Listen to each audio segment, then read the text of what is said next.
Hey, how's it going? And today I am just checking my audio because it hasn't been working lately, but I have a super quick video today. This is just how to easily and precisely light a character or actor in your scene using LightWave.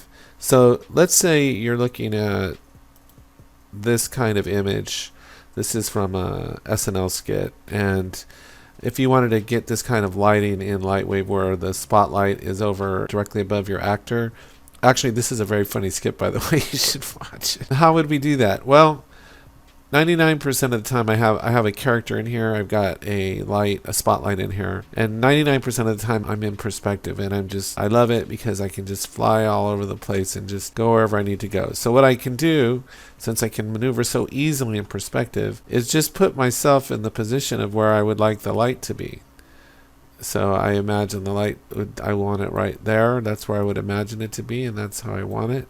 So I can just really and quickly and very easily get the light exactly where I think it should be, as if I were doing it in person. And then all I have to do is come over here to match viewport perspective and make sure I'm on the light, and then just go selected light.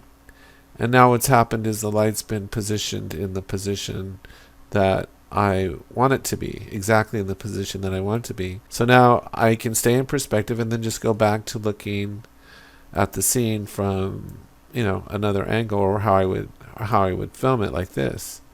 So then the light, if I pull back, you can see the light's perfectly positioned now above the person, and I can then continue messing around with it. So like right now I can match my camera perspective to my perspective, and if I go into VPR, there's kind of my scene, and then I can come in here on the light properties, and I can play with the cone angle and stuff like that.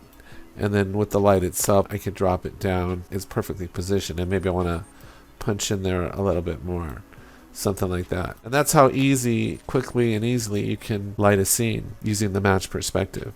So anyway, I hope you found this helpful. Take care, have a great day, and I'll talk to you next time.